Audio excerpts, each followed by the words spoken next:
Ito naman, sisig naman tayo dito ngayon. Habang piniprito.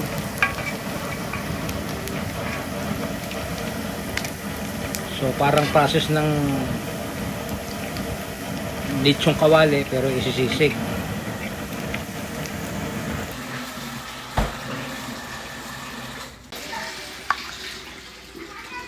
Man. Ano doon, no? So, bigyan ng suka. Then tapos mix.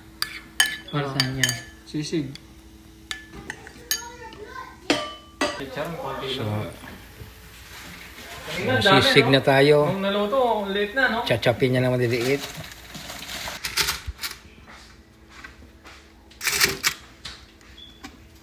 Ang sarili ka lang muling talaga. Oo, kalaman sa talaga dapat yan.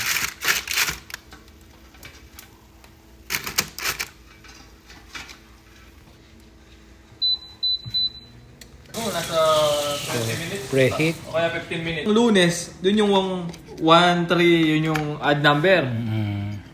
Yung palang pares, even number yun. 2, 4, 6, 8, 10. Right. No. James, gusto niyang araw. Nangihina ka minsan eh. Ano muna, laylo muna. Lalo na, may paparating na cruise. Tsaka hindi nila Sino gumawa pagbabalik. ng ramen na to? Huh? Jenny. Idampi mo lang na ganun, puputok na yan. Ah, oo nga, binubuhos nila. So, malutong na. Kailangan yung malaki.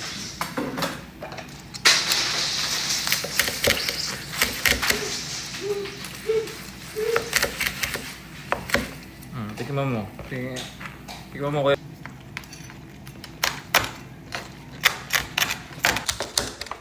See, lechong kawali ito, Kuya Joy. Ang taba ng ano na to, ng sisig na to.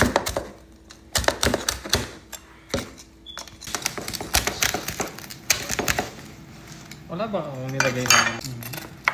Yung mga nauuso ngayon yung mga stand teacher.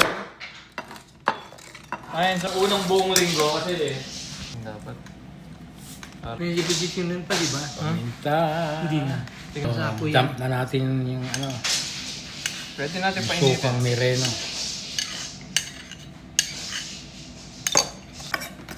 So yung sibuyas nakamix na rin doon.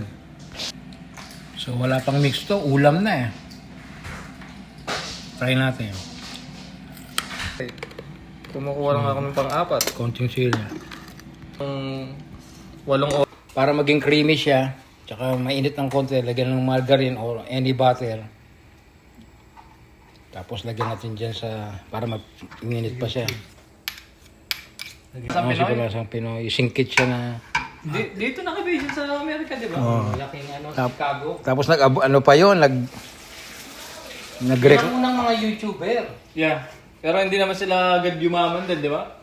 Maraming mga Sino ba YouTuber yun? na... Sino ba yung Local yun. kilala mo yun? Pang yan, ha? Ayan. What happened to your hands? Iyon. Ito ng konting... So, amoy sisig na. Put a little mayonnaise. May gutom din yan, Just no? a drop of mayo. Yung original nito, Japan talaga eh. Oh. But, ano yun? Hindi Japan yun. Masarap Now ready to eat.